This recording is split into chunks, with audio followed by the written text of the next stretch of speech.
আমি হয়তো পাখিই ছিলাম, মানুষ হয়ে জন্মেছি।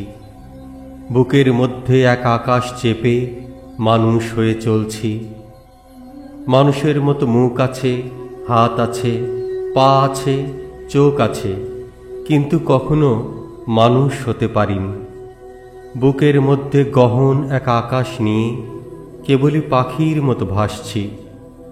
কেউ বুঝুক বা নাই বুঝুক, আমি আমার মতো উড়ছি। চারিদিকে জীবনের তুমুল কোলাহল বয়ে যাচ্ছে, আমি শুধু নিঃশব্দের দিকে হাঁটছি। দুঃখ পেলে আকাশ দেখি, নিবিড় অরণ্যে দৌড়ে ছুটি। প্রবহমান ঝর্ণার শব্দ শুনি, কোলাহল থেকে দূরে সরে আবার সেই প্রসন্ন আকাশে ফিরি।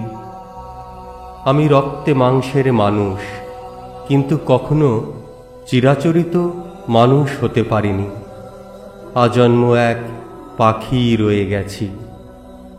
মানুষ হলে মানুষের মতো বেশভূষা থাকত, সংসার থাকত, ঘরের মধ্যে যৌবনবতী নারী থাকত, সন্তানের জন্য চিরাগত আকাঙ্ক্ষা থাকত, নিয়ত প্রাপ্তি অপ্রাপ্তির উৎকণ্ঠা থাকত, দুঃখ পেলে মুষড়ে যাওয়ার ভয় থাকত। মানুষ হলে অনেক কিছুই থাকত। কি আনন্দ মধুর এ বেঁচে থাকা, কি দুঃসহ এ বেঁচে থাকা। তবুও এভাবেই কেটে যাচ্ছে আমার দিনরাত্রি। কেউ কেউ কখনো মানুষ হতে পারে না, জীবনভর মানুষ হতে গিয়ে পদে পদে হয় পরাহত, থেকে যায় মানুষরূপী এক ভিন্ন প্রাণী।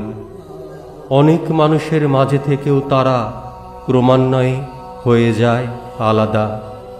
আজন্ম বুকের মধ্যে পুষে বেড়ায় এক অজানা অচিন পাখি। শত কষ্টেও বুকের মধ্যে আমৃত্যু বয়ে বেড়ায় এক ধূসর রহস্যময় নদী।